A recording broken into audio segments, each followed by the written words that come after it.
Welcome to Elmbrook for the 7th annual Optimal Work Talk.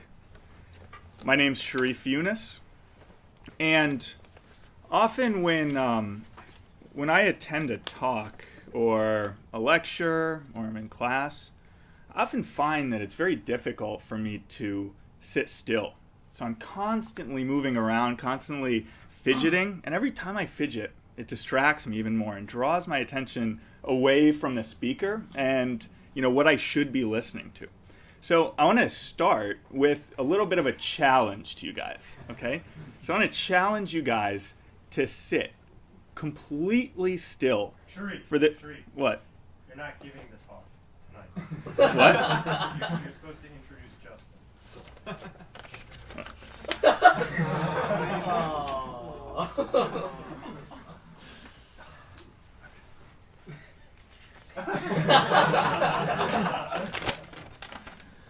All right. Well, I'm very happy tonight to be introducing Justin Sanchez to deliver Elmbrook's 7th annual Optimal Work Talk. Justin is going to share with you ideas from Elmbrook's mentoring program that he has absolutely plastered, okay? The main topic that he's going to be exploring is one that's of interest to all of us. It's how to transform your approach to work.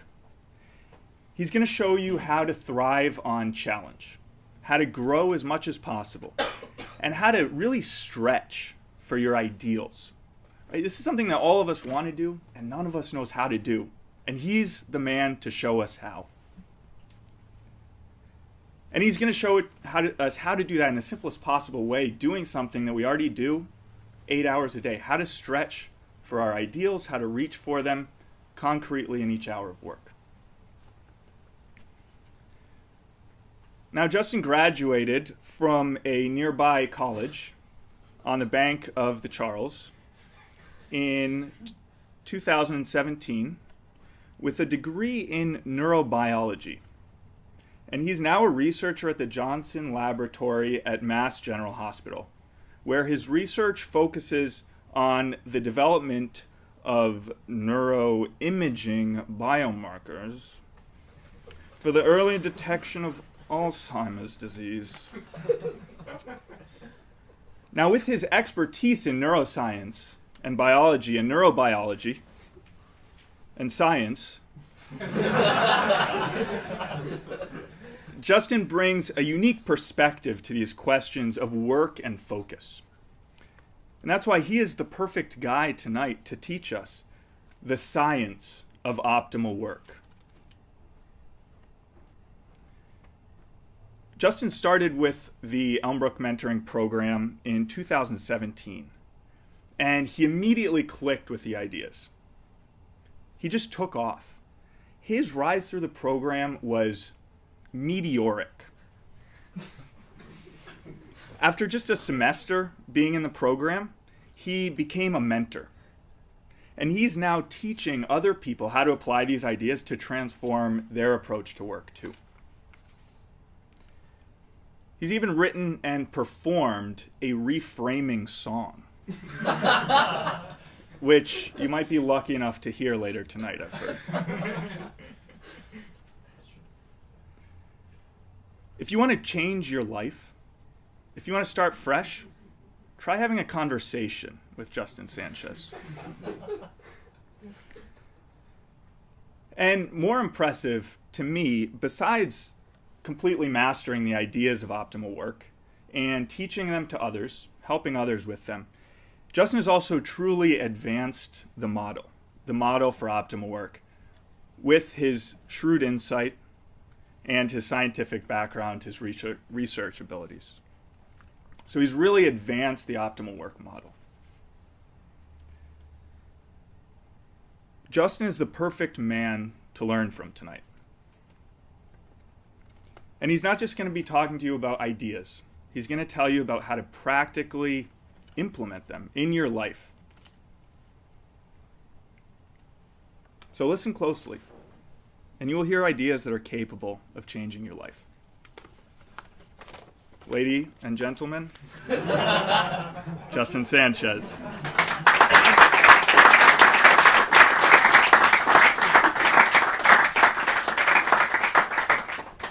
Thank you. That was an amazing introduction. Not a lot of you know this is maybe not your first Optimal Work talk. This happens every year for the last 7 years. Sharif gave an awesome talk last year, so big shoes to fill tonight. But on the other hand, Optimal Work is all about growth. So it's safe to say that tonight will actually be the best Optimal Work talk of all time so far.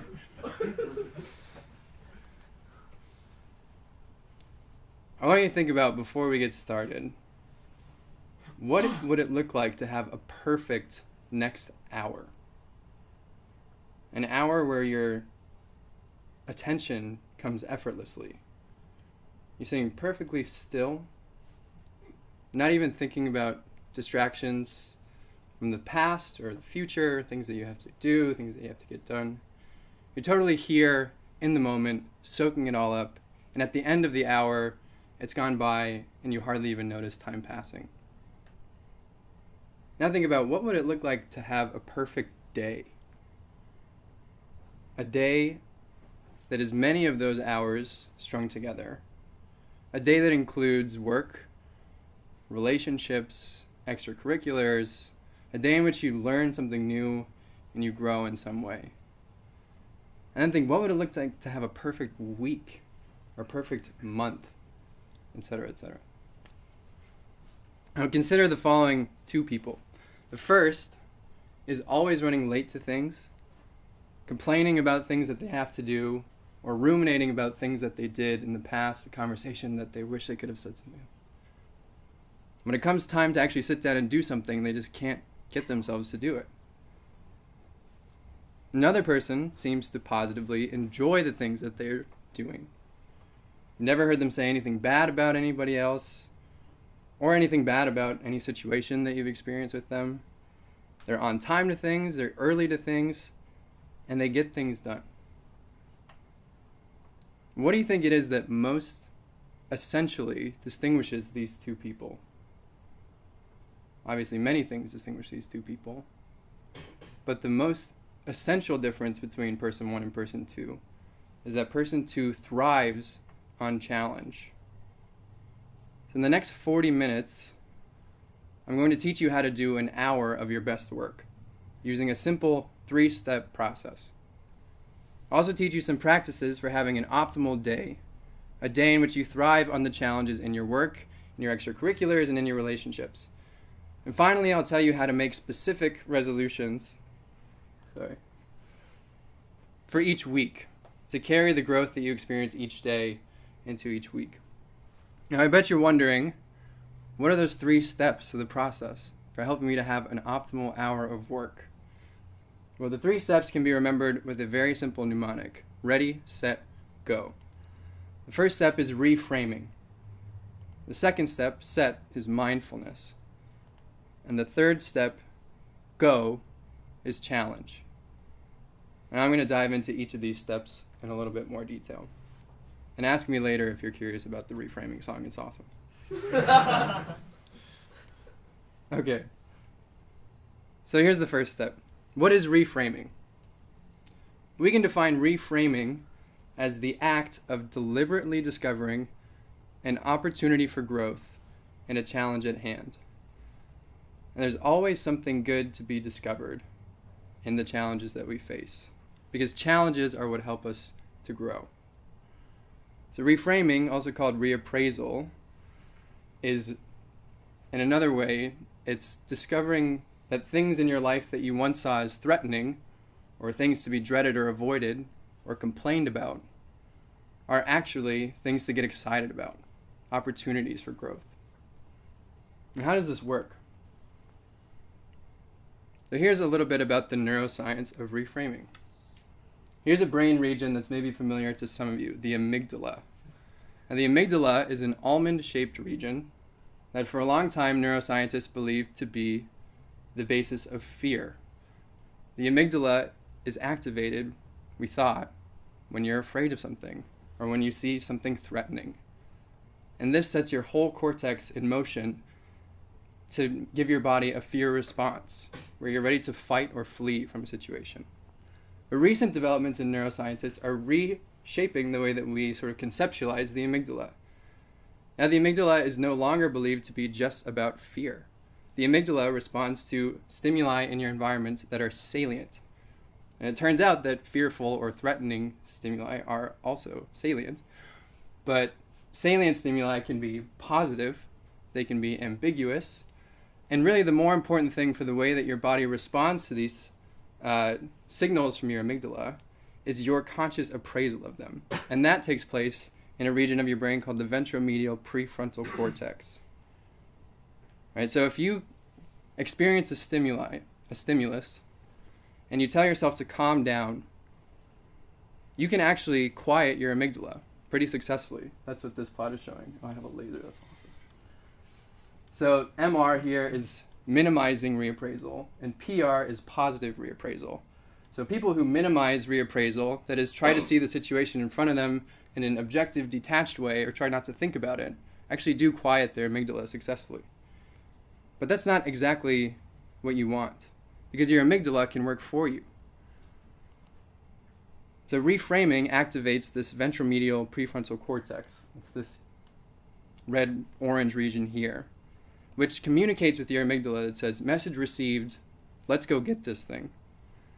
And people who are successful at positively reappraising things have heightened connectivity between the ventromedial prefrontal cortex and their amygdala. So that's a lot of neuroscience. But it turns out that people in this category who successfully reappraise things are more likely to get excited about challenges.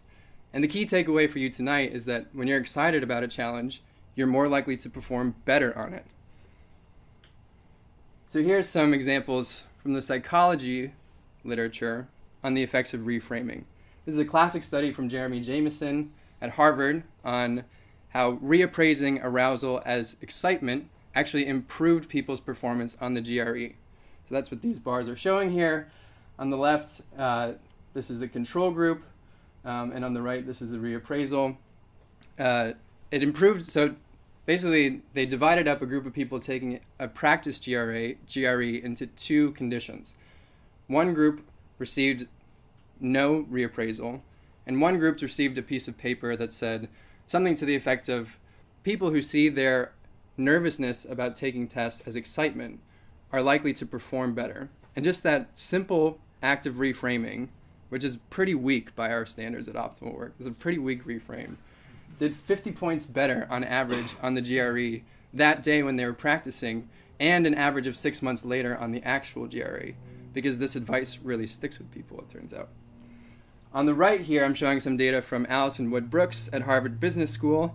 This is, the task here is a karaoke task. And she had one group of people say, I am anxious, before they did the task. And not surprisingly, those people scored poorly on this task. Whereas people who said, I am excited, scored 80.5%. I wonder if any of those people even believed that they could sing with 80.5% accuracy before saying, I am excited about that task. And then on the right here is people who said nothing. One more from this study, because I love this stuff. It's not enough just to not say I am anxious. Obviously saying I am anxious is bad. But some people think that when you get nervous, you should try to calm down. So she tested the hypothesis that telling people to get excited is better than telling people to calm down. And it turns out that that's true. People who said I am excited did better on this task, which is a public speaking task, than people who said I am calm. All right. So that's a lot of theory and science. Let's try this ourselves. What does this look like in practice? So I want you to think of what you do when you normally sit down to do an hour of work. Take your books into Widener, you sit down, you check your text messages, you think, oh man, I have this thing that I have to do that maybe I really don't want to do. But think about something especially that you have a tendency to complain about, a tendency to dread or avoid. And then we're going to ask you these 4 questions. I'm going to have you ask yourself these 4 questions. The first is, am I engaging the challenge in this task, or am I trying to reduce it? Now think about that for a second. Is it possible to complain about a challenge that you actively engage with? It's at least very difficult, if not impossible. So if you're complaining, that's a good sign that you're being passively challenged and you're trying to reduce that challenge by giving into distractions or by working on something else for a little bit, or in the worst case, feeling like I don't know what to do next. Next, is there something in this task that I can improve at through practice? So let's take a concrete example, like writing a paper. How can you improve? Is there something in this task that you can improve at through practice? Well, you can say, yeah, I can improve at writing papers. I can improve at typing speed. Those are all true and good things. We have in mind with this question is that every challenge in your day, whether it's academic, social, extracurricular, is an opportunity to practice some virtue. So if you're having a hard time thinking about something in this task that you can improve at through practice, here's a list of 16 things. Every task, especially boring tasks or tasks that you tend to avoid, are opportunities to practice. Can you guys read this from back there, by the way? Or should I call out a few of these? Love, generosity, patience, resilience, compassion. Especially in our work, these are opportunities to practice working intensely. I'm going to stretch myself in this hour of work. Or to practice working with constancy. I'm going to keep up my pace for the entire hour. We can always find something in the task to improve at through practice. The third question is this: would growing in this way make me better able to love and serve others? Maybe this is an aspect of your work that you haven't thought of before. Oh, if I do my work really well, it will obviously benefit me because I'll get a better grade. And if I get a better grade, I might be able to increase my prestige. But if you're using your work as an opportunity to practice patience or humility or obedience, wouldn't that make you better able to love and serve others? And aren't loving and serving others the ultimate motivators for why you do anything? One more question. Can I be grateful for this task? Now, if you've followed along so far with all of these questions, the answer should come immediately. Yes, I can be grateful for this task. Because this task is an opportunity to practice something that by practicing that, I'll be able to better serve and love others. And in the meantime, I'll get to practice engaging challenges rather than reducing them. Now, gratitude is like a force field that shields you from complaining. It shields you from viral negativity, from your own temptation to complain. Being grateful for things is the fastest way to transform dreading into being excited. Okay, so that's reframing. Ready. Next, let's talk about mindfulness. What is mindfulness? It's a term most of you have probably heard before. And mindfulness can be defined as a state of total engagement with the present moment. Mindfulness is the opposite of mindlessness. We all know what it looks like for something to be done mindlessly. That is, you're doing one thing and you're thinking about something else. Mindlessness leads, in some cases, to, well, in pretty much all cases, to boredom and sloth. In some cases, to car accidents and house fires. You know, these dramatic. But so why should we be mindful? Because when we're in a state of mindful attention, we're not giving in to distractions or other impulses. And obviously, that would help you to perform better at your work. So because this is my thing, I'm going to talk to you a little bit about the neuroscience of mindfulness. Now, there's a network of regions that's active in your brain when you're not actively working on anything. Right? And neuroscientists call this the default mode network. And these are actually data from my undergraduate thesis advisor, Randy Buckner, which is kind of a fun aside. Now, the default mode is active when you're distracted, when you're thinking about the past, when you're worried about the future, when you get a song stuck in your head. These things are all manifestations of the default mode. And the default mode makes it very hard to concentrate on things because default mode network activity is anti-correlated with salience mode network activity. So the salience mode network is a network of your brain that's active when you're actively engaging in a task. And you can see on the right here, these two networks are anti-correlated. So while one is active, the other cannot be active, or the other is at least below the threshold of activity that's detectable with fMRI. I'll say more about that. Now, when you're in a state of mindful attention, the default mode quiets down so that the salience mode and attention modes can take precedence. And that's what this paper from Yale is showing on the right. This is experienced meditators have increased activity in the ventromedial prefrontal cortex, which you might remember from earlier is also involved in consciously reappraising things, which speaks to the sort of unity of this model of reframing mindfulness and challenge. All right, so that's the default mode. And mindfulness is also part of an important link between psychiatry and cardiology, interestingly enough. So how about a video? You're going to love this.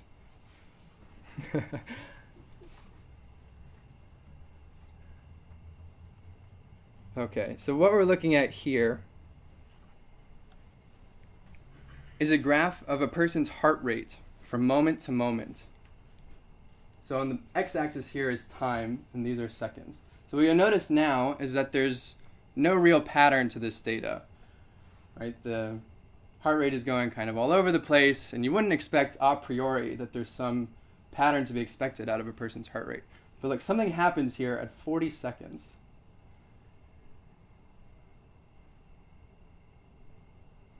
And the heart rate all of a sudden forms this beautiful sine curve. And what do you think could have caused a person's heart to do that? And this is data from somebody sitting in this room, by the way. What could have caused a person's heart rate to do that? So at 40 seconds in this video, all that happened was the person was told to open themselves up completely to the sensation of their breathing. That is, to be completely mindful of the simplest task that you can do, which is breathing. I'm going to cancel this. So that's all kind of mysterious, right? How does that work? Well, the short answer is that it's complicated. So I'm going to show you a complicated figure, and then I'm going to show you some very simple figures.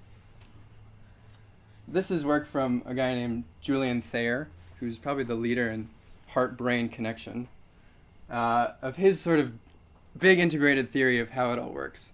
And you'll notice it starts from the ventromedial prefrontal cortex, which sends signals all the way down this cascade, and ultimately it comes down to the interplay between your parasympathetic and sympathetic nervous systems. So the parasympathetic nervous system applies a brake, essentially, where it slows down your heart rate as you exhale. And then as you inhale, your heart rate speeds back up to where it was. Some of you may have noticed this phenomenon after you exercise. As you inhale, your heart rate speeds up, and as you exhale, your heart rate slows down. And that's when the only way to achieve that state is when you're in a state of mindfulness. How does this relate to work? Well, here's some data on people who practice mindfulness versus people who don't practice mindfulness. Their performance on this one is mean reaction time. So okay. On the left here we have low heart rate variability, and on the right we have people with high heart rate variability. So if you have high heart rate variability on average, that's a good indication that you're pretty good at practicing mindfulness. And on the y-axis here is mean response time, or mean reaction time. So people with low heart rate variability are actually slower, that is higher mean response time, at responding to things in their immediate environment. Probably not surprising. Here's another one, which is % true positive responses to a continuous performance task. So a task that requires you to keep up intensity for a long period of time. And high heart rate variability participants won this one. Finally, % true positive responses to another memory task and high heart rate variability won this one. And why do you think that is? That people with high heart rate variability would be more likely to remember things? Well, there's a simple explanation, which is that the more you pay attention to something, the more likely you are to remember it later. So actually, I'm very interested in my own research in how people who are better at living in the present moment retain memories better, and this will actually lead to, if I'm right, healthier aging. Okay, so let's try this. How many of you guys have tried practicing mindfulness before? Okay, awesome. Well, this will be new for some of you. So what I want you to do is first find a comfortable position, good posture, feet on the floor flat, if it's possible for you. And we're going to do something that even if you practiced mindfulness before, maybe you've actually never done, which is to use your hand to label your thoughts. So let's have everybody close their eyes so that there's no sort of self-consciousness here. And, okay, actually open your eyes because I have to demonstrate first. So you're going to hold your hand at your side. If you have an armrest, that's kind of easy, but if not, it's no problem. And palm straight up here means I am totally in the present moment. And if you have a thought about the future, you're just going to push your hand forward and label it. And then consciously pull yourself back to the present moment by clearing away the thoughts from your head, like clouds out of the sky. If you have a thought about the past, label it as a thought about the past. And then consciously bring yourself back to the center. Okay, so close your eyes, and we'll do this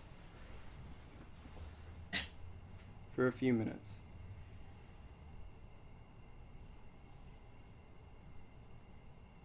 So up in the air is totally in the present moment. Just wait for a thought to pop into your head. Label it, and then clear your mind.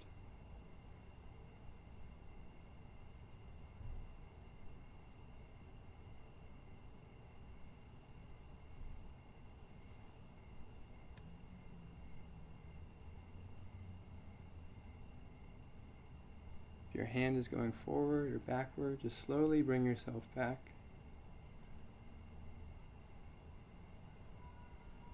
By clearing your mind out of any thought that's not about your being in the present moment.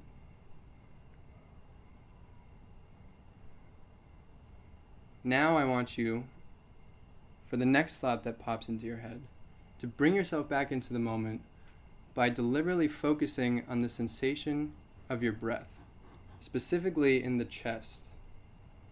Pay attention to how your chest expands like a balloon at the top of the inhale and effortlessly deflates as you exhale.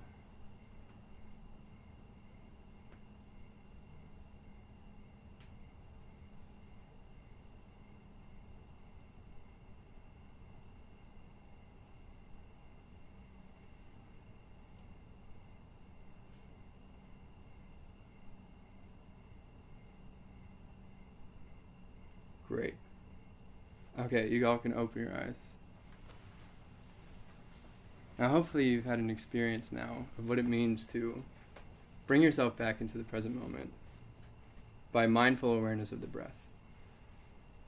And when you practice this, even just for 2 minutes before you sit down to an hour of work, I think you'll find that you're much less likely to give in to distractions during your hour of work because you've practiced beforehand bringing yourself from a state of distraction into a state of being in the present moment. And each time that you do that, those distractions, which at one time had a sort of magnetic pull over your attention, lose the pull over your attention. It becomes easier and easier to be completely in the present moment, until eventually it's possible to live an entire day completely in the present moment. I want to say a few more things about the second step, moving from internal practices of mindfulness to external measures that we can take to ensure that we remain on task before an hour of work. So internally, right, you want to set the stage so that you're less likely to give in to distractions. But think about your work environment where you normally sit down to work. My desk in my dorm through college was pretty messy. There's like books stacked up that I had at one time a fleeting intention to read, and said, if I put it on the desk, I'll definitely do it. And there's probably papers kind of scattered, and maybe you have your phone out just in case something really important happens. When you sit down to do an hour of work, it's important to take all the external steps necessary to make sure that you're not tempted to give into a distraction that would take you off topic. So for me, a big one was putting my phone on Do Not Disturb if not airplane mode. Because every time you get a notification, it's like the precious liquid of your attention is being poured out everywhere, right? Whereas once completely contained in the present moment, it's now 50% thinking about your phone or the person and what you're going to say, and we had that conversation yesterday, and I hated it. You know? So in order to remain completely in the present moment, there are external steps that you can take as well. The big one is the phone. Another one is notifications on your computer. There's a do not disturb feature on MacBooks. You just have to dig around for a little bit. Other ways are having a clean working environment. Basically setting up a working environment that's conducive to you staying on task for the whole hour. Because there's a trap that people fall into, which is a sort of feeling of productivity that comes from giving into distractions. So you start to write a paper, and then you think, oh, I like this word, but I think I knew a better word yesterday. And so then you're on thesaurus.com, like looking at different words, and then you're like, wow, I really am curious about the history of this word. And then you end up scrolling Wikipedia pages that are like tangentially related to the thing that you're actually trying to do. And before you know it, time has passed and you've wasted it. So take the steps that are necessary to help ensure that you're able to keep your mind settled and on task for the entire time you work. All right, that's step 2, set. Step 3 is go, or challenge. Why is challenge important? The challenge is the only way that we're able to grow. Actively challenging ourselves is the only way that we're able to grow. And it turns out that, not surprisingly, the science here is pretty compelling. So I'm going to show you some data from a study on another lab at MGH. You see the senior author on this study I work with kind of closely, Brad Dickerson. This is a study on people's brains who are in this category of superagers. So superagers are people who at 70 years old or older are not only above the mean on test scores for their age group, but these people are literally as sharp as a 25-year-old, and they perform equally well on these tasks. Normally, if you plot, cognition over time, it's a pretty steady decrease on all modes of cognition, except vocabulary. But superagers just seem to not be vulnerable to this. And it turns out that superagers have preserved neuroanatomy in the default mode and salience networks, which we talked about earlier, which means that they have a healthy relationship between the parts of their brain that keep them on task and the parts of their brain that give them the next thing to work on. So I mentioned earlier, we have this default mode network that's active when we're distracted, it's active when we get songs stuck in our head. So you might have been thinking, why do we even have that, if all it does is distract us?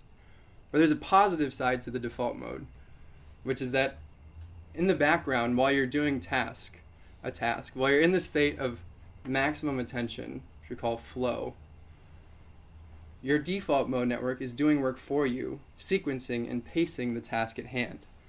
So think about what is really at the heart of a distracted thought, or a thought about the future, or a thought about the past. It's your default mode saying, here, this is unfinished business. Right? Here's a thing that you have to work on.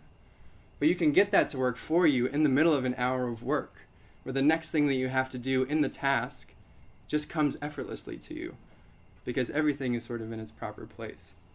And people that practice this become superagers, because your brain, the more you work, it's like a muscle, right? These regions don't thin if you're constantly engaging them. And the only way to engage them is by challenge. So that is a mistake. So here's a New York Times write-up by Lisa Barrett, one of the authors on the paper from the previous slide, on how to become a superager, right? What distinguishes a superager? She says, superagers are like Marines. They excel at pushing past the temporary unpleasantness of intense effort, because these brain regions that are involved in getting you to stay on task when you don't really want to, it doesn't feel good initially to people, right? There's an effort that you have to overcome. And people who get really good at that by practicing it become super agers. So which activities, if any, will increase your chances of remaining mentally sharp into old age? And she says the answer is to work hard at something.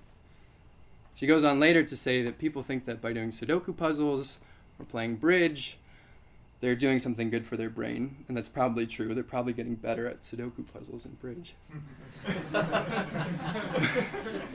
But in order for you to make progress and actually get benefit from it, the activity has to be hard enough to push you past your previous limit. Okay, now that's a super ager. Now what distinguishes a CEO or an executive? I bet you know the answer. So this is from Harvard Business Review. When was the last time you took on a new challenge? This is from Karen Firestone. She's a big investor now. I surveyed 260 CEOs and executives, and the majority of them reported that they had begun a new challenge in the past 2 years. It doesn't seem to matter much whether the challenge is physical or mental, but these people thrive on challenge. They're learning new things, even at age 60, 70, etc. Okay, so how does this work? What does it look like for you to be thriving on challenge now? Let's talk about reading. Reading is something that if you're sitting in this room, you probably do a lot of, or a decent amount of. But when was the last time that you challenged yourself in your reading? That you deliberately tried to improve the way that you read? And one way to approach a reading assignment would be to take your books to Widener, find the comfiest chair. Yeah, awesome chairs there. Sit down, cross your legs, lean back, open the book, and then go until you start nodding off. And then you think about, people falling. Yeah, that's one way to approach. Let's imagine together a better way, because there has to be a better way. Now, challenging yourself requires two things. First, you have to have a clear vision of the goal and the steps that you need to take to get there. And this way, if you have a task before you, you're challenging yourself out at, in the task you'll be working to perfect a process rather than just chugging away at content. So let's bring it back to reading. What is the process that you normally go through when you sit down to read, say, 40 pages? 40 pages to get done before this class. I have an hour to do it. One way, like I said, would be to sit down and just go at it. But by doing that, what is the process that you're getting better at that? Maybe it's eye movement per line, which is worth working on. But if you're trying to really improve the process of reading, you might go about it like this. You say, take a minute beforehand and just think about what would be the best way I could, if I did this 40 pages of reading perfectly, how would it look like? So the first thing I would do is to give a first scan of the reading. Get the lay of the land. Say, where are we starting from and where are we going to end up? And then I would go back and I would take another scan in a little bit more detail and get a feel for the major subheadings of the text. And when I do this, I'm actually going to be creating in my mind little bins in which I'm going to put memories and information later. And then for my third pass, I'm just going to jump in and fill those bins. Think about working on reading in that way. How quickly would you get better at reading if you did that every time you sat down to read? And not only would you get better at reading, you would be able to read faster, but you would retain more information. All right, so that's the first important piece of a challenge, is to have a clear goal and a clear breakdown of the task, a process that you're working on. The next piece that's essential for a challenge is to have a crisp deadline. When I say crisp deadline, I mean I'm going to work for an hour, and as soon as the timer goes off, I'm going to stop what I'm doing, even if I'm in the middle of a sentence. I might say, Justin, that's insane. You could just read 3 more words and be done.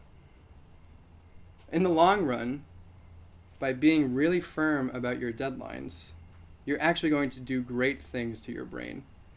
Because your brain will learn over time that deadlines are real. And when your brain has a real deadline, it gives you adrenaline, which comes from the locus coeruleus.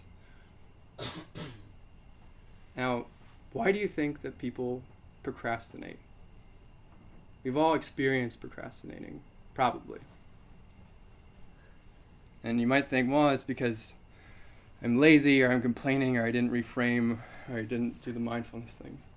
But actually, there's a positive side to procrastination, which is that procrastination takes advantage of the fact that we all work better against a deadline, right? Otherwise, people wouldn't do it. But you put off this assignment all week, class starts in an hour, and you have to turn it in, and all of a sudden, you're like doing the best work that you've ever done. It's like magic. It's adrenaline. But you can take advantage of that system in your body, which is there to help you rise to challenges, by really practicing it in every hour of work.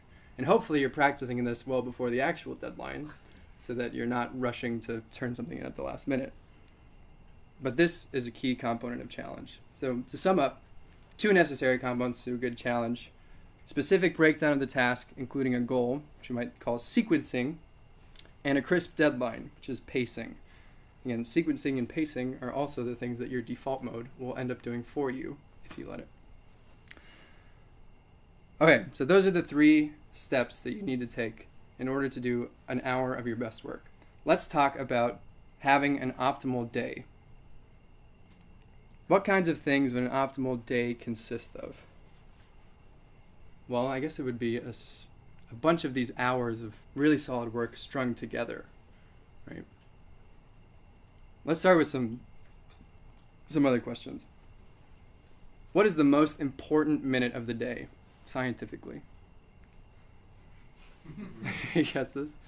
The most important minute of the day, scientifically, is the very first minute. This is a very essential thing to take home from this talk. When you wake up in the morning, when your alarm goes off, you have the whole day in your hand. And you have an opportunity to either jump into it, say, bring it on, or to say, no, I would prefer to stay here. How many of you have actually said that when you hit the snooze button? I would prefer to stay here. So it's crucial that you jump out of bed the moment your alarm goes off. And for a lot of people, this involves really committing to it the night before. Right? So you go to bed with this vision of what it would look like for you to jump out of bed the next morning. This was a real struggle for me for a long time. And the way that I eventually broke the habit of snoozing is actually by practicing jumping out of bed the night before. So for a week, maybe this is not normal. For a week, I would get in my pajamas, I'd turn off the light, I would get in bed and get all comfy under the covers and set a timer for 3 minutes. And then when the timer goes off, I would just jump out of bed. I did that twice a night for a week, and then it worked in the morning. Because I thought, wow, my body doesn't even know how to jump out of bed. So how can I expect it to learn at 6 a.m. when my alarm goes off? It's just not going to happen. So do whatever it takes to really nail this piece of the day. Because I can't emphasize enough how important it is. Another question. What is the best thing that you can do for your brain as part of your morning routine? So this is after you've jumped out of bed. The most important thing, or the best thing you can do for your brain in the morning, is cardiovascular exercise. There's a lot of science here that's bearing this out. There's actually a recent story in the Harvard Gazette about why exercise is the best thing that you can do in the long term to prevent Alzheimer's disease. But I think there's something deeper there about challenge. Cardiovascular exercise. So what would that look like in the morning? Well, it turns out that you can get the same benefit, cognitive benefit, cardiovascular benefit, from a simple 10-minute cardiovascular workout that consists of 10 minutes running with 3 30-second sprints.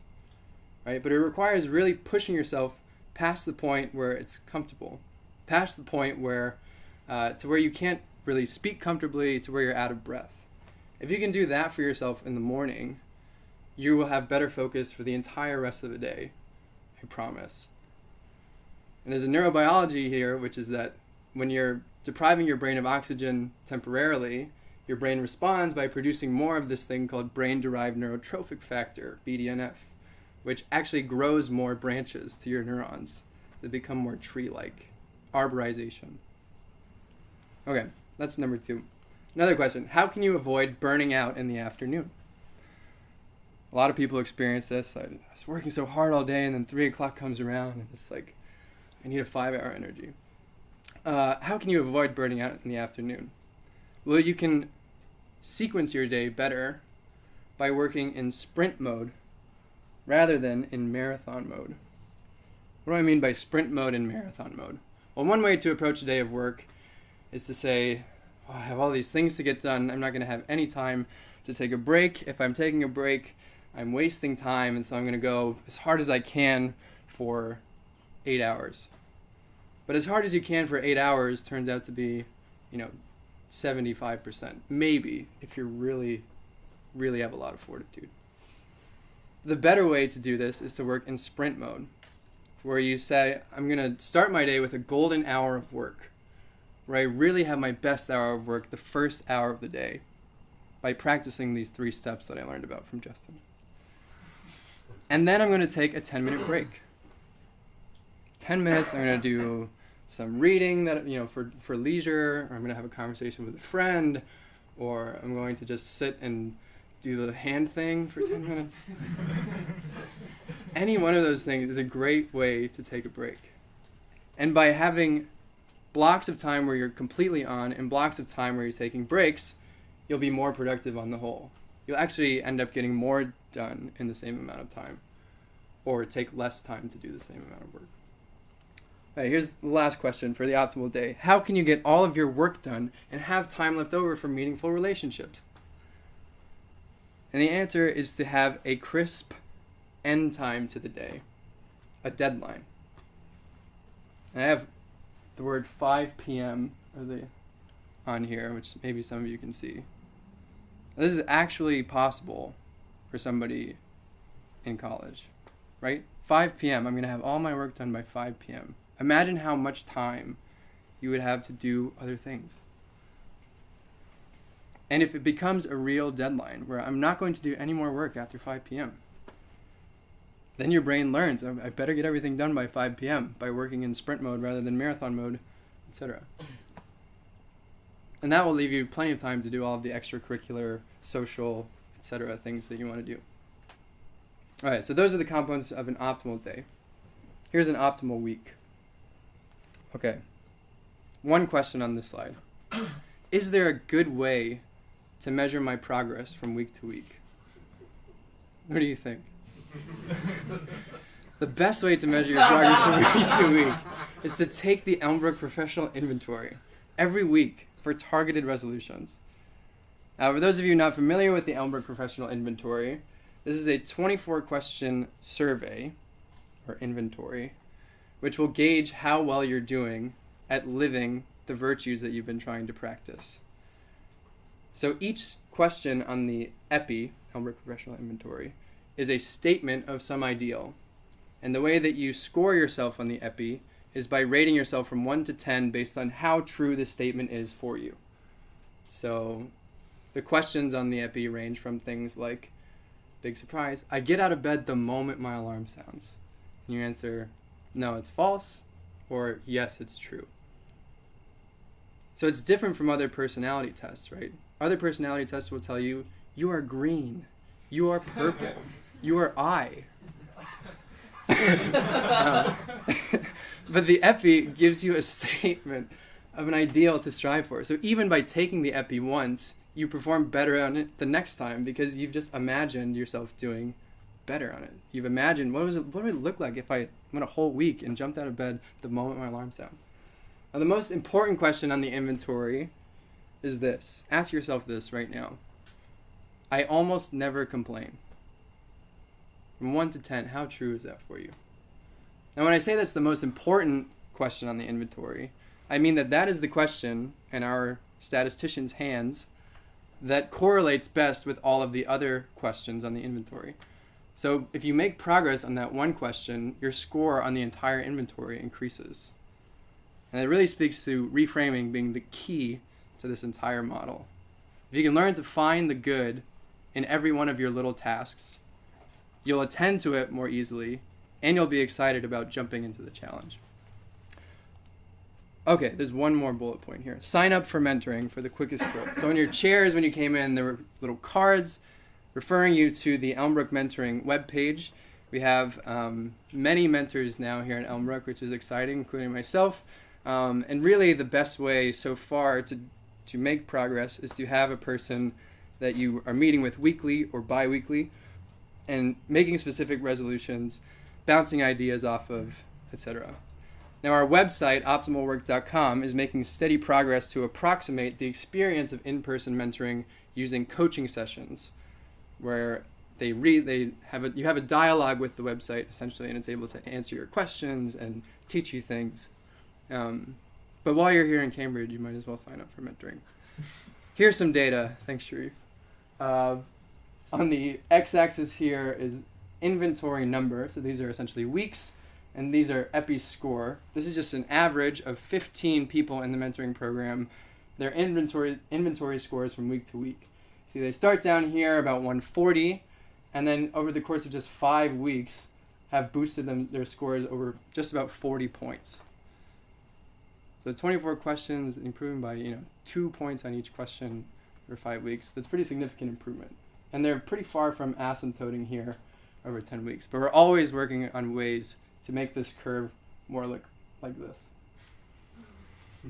Okay, so to sum up, I've given you a 3-step process for setting the stage for an hour of your very best work.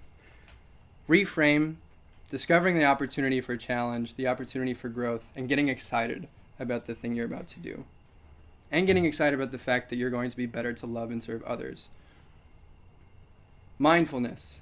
I've given you a wonderful exercise to practice on your own about bringing yourself into the present moment.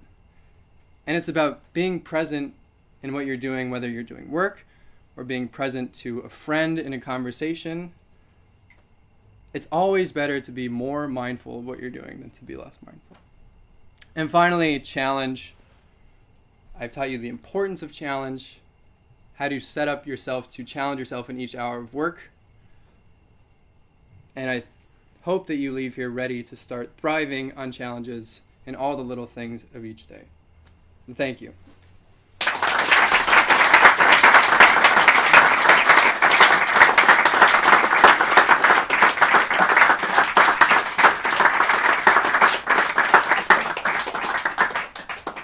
Questions?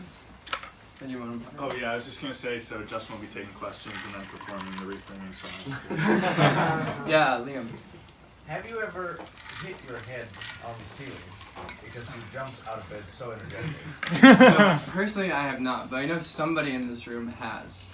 And can I tell the story? Well, so Sharif still takes the epi every week, and I guess one week Kevin was checking the epi scores. I said, why did Sharif give himself a 1 on I jump out of bed the moment my alarm goes off? And Sharif said, well, the other day I jumped out of bed so hard that I hit my head on the ceiling and fell back into bed. Good question. Yeah, so in your view, what's a reasonable number of golden hours to hit in the course of a day or a week? It's a great question. So golden hour can be, we recommend anywhere from 45 to 90 minutes of work. In the course of a day, well, I think of it this way. If you had an office where everybody in the office did 4 golden hours of work a day, they would immediately jump to the top of their field, whatever it was, because no office runs this way. Yeah. So start with 1 and build up to 2, and then 3, and then 4. And take the golden hour approach to, I get to have this lunch with a friend, I gotta call, catch up with this person. This is an hour. It's always a helpful question to say, what is the best possible use of this hour? Or what would it look like for the next hour to go perfectly? Does that make sense? Mm-hmm. Okay. Other questions? Yeah. I guess on a similar vein, I've always heard about it's called the Pomodoro timer method, Yeah, where yeah. you work for 20 minutes and you take 5 minutes, you repeat, and at the Yeah. end you take a 15-minute break. Yeah. But I just read a study that said 57 minutes exactly is the optimal time to work and do sprint mode. Yeah. And then you take a 20-minute break and then another 57 minutes. Is there a neurobiological magic number? It's a great question. Well, it depends really on the person. I think the Pomodoro method is like way too many breaks built into it. 25 minutes on, 5 minutes off. It's like, that's actually not helpful, I don't think. But it's something that you sort of have to calibrate for yourself at first. Is the limit, right? I mean, if you had a day where you had so many important things to get done and you loved all of them, then you would just be in flow the entire day. Like given that you're practicing mindfulness and you're seeing the opportunity constantly. So I don't see, I say start with an hour of work. Just really aim to like nail that. But then once you get good at that and you're challenging yourself, which involves, at times stretching yourself beyond how much you were able to do the last time. I think I asked this to Kevin once, like how many hours, how long do you work for at a time? He said, well, I'm able to do a solid 3 hours of work, and I'm sure that he's done more than that. Today this is the second talk that I've given, so I've been running on a lot of adrenaline today, and I feel awesome. So yeah, start with an hour and then a 10-minute break, and see if you can get better from there. Yeah. How would you apply it in like a group project setting? Because most of my classes have group projects. Yeah. For example, yesterday we met for like 3 hours when we probably only did 1 hour of work, like max. Yeah. That's tough. But I have some experience with this. This semester I'm taking general chemistry at the Harvard Extension School, which is great because I've already taken organic chemistry. And we're in lab for 3 hours on Wednesday. And I thought, man, if I were here doing this by myself, I could do this in 45 minutes. But we spent 3 hours because everybody in the group has to do something. So the way to do this, the way to approach that is say, this is the best opportunity I'm going to get all day to practice being patient, to practice being understanding, and generous with my time, right? Because not everybody here is at the same level that I am. If it's a matter of people in my group are easily distractible and we're constantly getting off task, then the challenge is to become encouraging, right? How do I encourage the other people in my group to really see that this is an opportunity to do something good? Because a lot of times if people are getting distracted, it's because they're not super jazzed about the thing that they're doing, right? But you have to find ways of subtly sort of suggesting reframes to the people that you're working with. And I find that this is actually very effective in the long term. Good question. Yes. What is the optimal time to have breakfast after you wake up? That's a good question. Well, it depends a little bit on like when your classes would start, etc. I can only really speak to like my own morning routine, which is I'm usually up at 5:45, and then I sprint and then shower, and I like to do prayer in the morning and then mass, and then I have breakfast after that. So the key thing with breakfast, I think, is to not eat like too much sugar at breakfast, because sugar actually, after a long period of fasting, your brain just like eats that up, and all of a sudden it's the default mode everywhere. So something that's a lot of protein is good. But as far as timing, you really have to sort of play it. Like, when would your first class start normally? Well, it depends. Like, I have 8 a.m.s 2 days out of the week, Yeah. and then the other 3 days I don't have class until 4. Yeah. I think I would also try to keep it consistent through the week, so that you're waking up at the same time every day, and then having breakfast at the same time. Because it's really hard to grow when you have sort of a moving target, right? So even if your class schedule is shifting from day to day, try to keep the time that you're waking up the same. Yeah. When our class schedules shift all the time, do you have a recommendation on how we schedule our work to be consistent, or how do we adapt to that? Yeah, that's a great question. I think the most important thing to be as consistent as possible with is the golden hour, which would be your first hour of work in the day. I think so you have like a Monday, Wednesday class that meets at a certain time, Tuesday, Thursday class. Yeah, I think if you can really nail that one down at the same time, especially at the beginning, it'll help you to make very fast progress. But once you get good at it, you should be able to apply the same order, intensity, constancy to each hour of your work. So actually sort of the better that you get at this stuff, the more fluid and flexible it becomes, right? So if right now it sounds like, oh, this is going to be really sort of rigid and strict. That's true, but then there's a real freedom that comes with it, that, you know, I can do this no matter what situation I end up in. Cool. Yeah. How can you apply this to careers that are particularly demanding, that are notorious for long working hours? Yeah, I mean, like consulting or like IB and yeah, investment bank. Well, I can't speak to that from personal experience, but I think even in those settings, a sprint mode approach is always going to be better than a marathon mode. And well, maybe it's not possible for somebody in IB to end their day by 5 p.m. I think that it's still possible to, you know, prioritize things such that you make time for meaningful relationships, you know, time for all of your biopsychosocial spiritual needs. But yeah, it just requires a little bit more grit, you know, a little bit more thriving on challenge, etc. Yeah. Other questions? These are great. Yeah. Thoughts on listening to music while you work? Good question. In like an academic setting versus in like a more artistic, creative setting. Yeah. Okay, so there's two questions there. One is, what is a good idea to listen to music during times of work? And we're going to say no.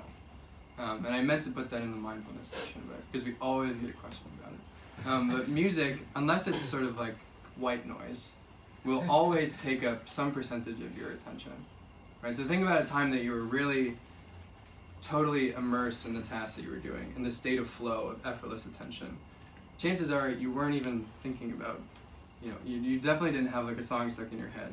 And you definitely didn't have like lyrics that you were trying to like probe the depths of meaning of.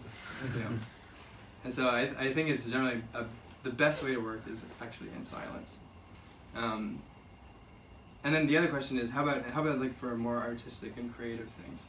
I think that one of the most sort of freeing ideas of the model for me was, I think I was a victim of this idea that creativity and discipline are somehow opposed to each other. Right? That creativity is like spontaneous, and you just like, you're in bed one day under the covers, and then like the best idea ever pops into your head. Right? We were talking about this the other day. That's how Descartes wrote the Meditations on First Philosophy, is under the covers. But as it turns out, the more disciplined that you are, the more creative that you are. There's actually quite a bit of research that didn't make it in here, but if you sit down and have a firm deadline trying to, you know, I'm going to write a poem or something in the next hour, that's actually going to call forth adrenaline, and adrenaline makes you not only more effective, but more creative, etc. I think music is great for downtime, if it's not going to get stuck in your head for the next week, you know. And obviously music's great for like hanging out with friends or road trip or, you know. But actually I found that my enjoyment of music has like gone way up when I'm only doing it when that's like the thing I'm doing, you know. If I'm like constantly on Spotify all day and I hear this song and it's like the musician like poured their heart and soul into this song, and I'm like listening to it while I'm like, you know, looking at brains, you know, it's like weird. Like we should be sitting around silently, like soaking up like Jeff Buckley singing Lilac Wine, you know. It's like that's how this stuff is like meant to be taken. But we can talk more about that. Great question. Yeah. What's the impact of sleep upon the productivity of your work, and also what's the number of hours of sleep that you would require? Great question. So one of the questions on the epi is actually, I get at least 7 hours of sleep a night. So that's our recommendation. At least 7 and no more than 8. There's actually more than 8 hours of sleep is, for most people, not good for them. But between 7 and 8 hours is ideal. But to your earlier question, what is the effect of different sort of, you know, sleep timings on your productivity? We find that tiredness actually doesn't, in most cases, prevent you from doing things. Right? There are very few instances when somebody like in your situation would be so tired that they actually can't do all of the things that they can do. You know, so tiredness is kind of like, here's an analogy. Tiredness is like a hair shirt. It doesn't really limit your range of motion. It just sort of makes it harder to do the things that you would normally do. But I also think that, okay, what is it that gives you the most energy out of anything? Is it the number of hours that you sleep? It's actually adrenaline. And how do you get adrenaline? By like loving what you're doing, right? If you're so tired that you were just like curled up in bed and your best friend called you and said like, I really need to talk to you, you would jump out of bed and like go talk to them, you know, because you love them. And that's, I'm sorry, I'm getting emotional. That's actually like what gives you more energy than anything else. Other questions? What are your thoughts on caffeine and what's responsible consumption to you look like? Let's see. Today I've had 2 cups of coffee, and that's pretty typical. I think it affects people differently. But yeah, I'm very pro caffeine. I find it hard to think of an amount that would be immoderate.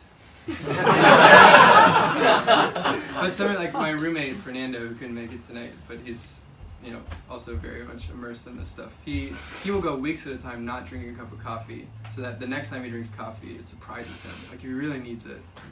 So yeah, find the approach that works best for you. A lot of days will drink coffee the first thing in the morning. So like, jump out of bed, do my thing, drink coffee, and then go run. Because I don't like to be going through my morning, you know, routine and feeling like I'm having a hard time paying attention. And caffeine is a big help for that. And then I normally would do it in the afternoon. Yeah.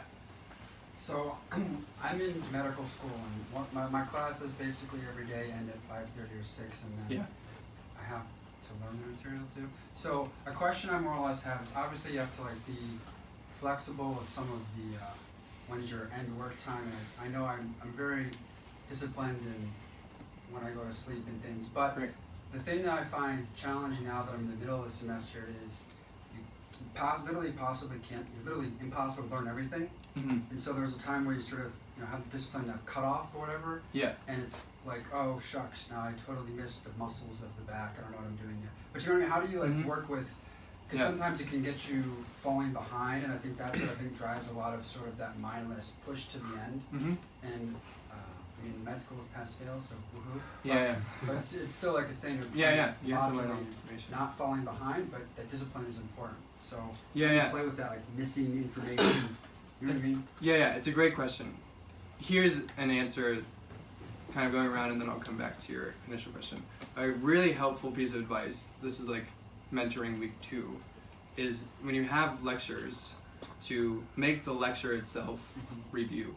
So you put in work before the lecture that will mean that your time spent in lecture is basically review. So you get up to 80% with the material using the lecture notes that pretty much every professor does this now because they know the science, or somebody else taught them the science.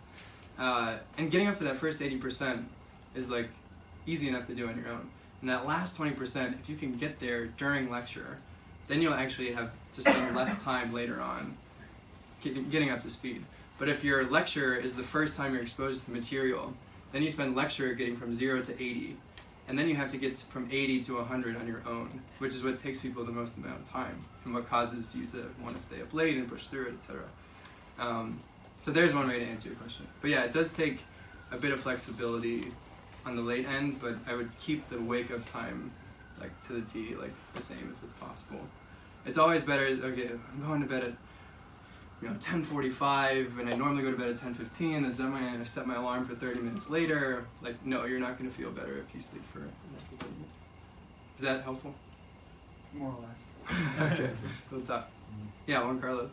I know some people at Harvard, particularly in courses that have problem sets every week, talk about the benefits of even just opening your problem set and looking at it for 5 minutes as early as possible. Yeah. Can you talk about some of the science behind what is known as background processing? Yeah. So that's a great question. Scientific question. So what I know about background processing is this is kind of what your default mode is there for. Right? It's running in the background while you're engaged in a task, giving you sequencing and pacing, and it's also there sort of subconsciously processing information that it knows that you'll need later.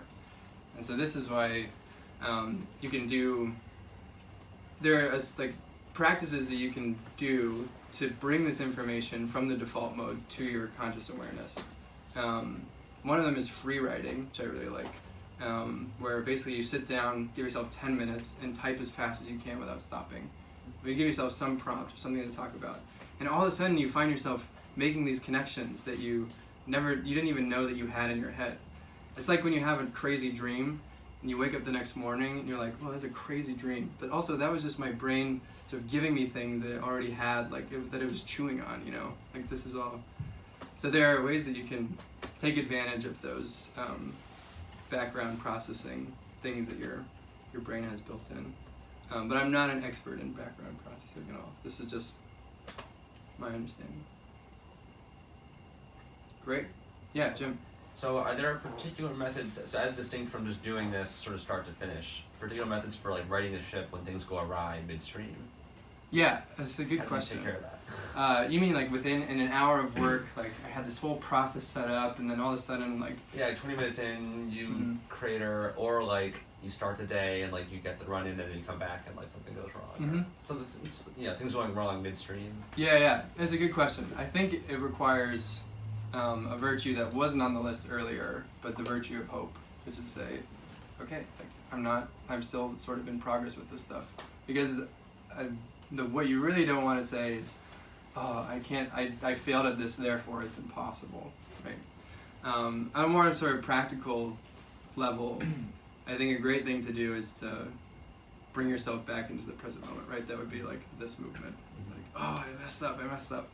No, this is the task of the present moment. And the better that you get at doing that, right, the less you'll have to do that, because actually you'll be getting things done on time. Yeah, and also, like I said, the more you practice this stuff, it comes with a real freedom and fluidity. So you think, oh, this is going to take me 10 minutes, but then it took me 15 minutes, but then I'll just, it's like it's not a problem. Thank you.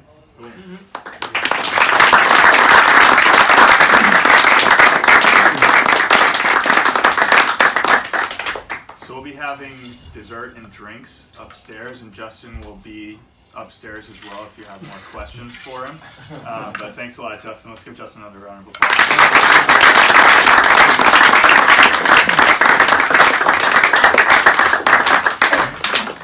Wow, that was fun. A lot of good questions. Wait, are you gonna play the song? Best question. Okay, maybe we'll do the song. Fernando had a key part of this. But I need a drink. Matt Roday. Yeah. There you go. Like what? I told, I texted a bunch of those guys. The comments. Namely asked me if I was to classify you as an animal, what I would give you. I was just very confused by that. I had no idea. Spence said how, I think in 7th grade, you were the best teacher you ever had, and then they had a lot of fun sonic around with Lucas. Yep. But yeah. Great memories. Good boys. Yeah. How's Second full week. So the first initial week. Yep. And then this is, we had a full week and now the second full week. How's it going?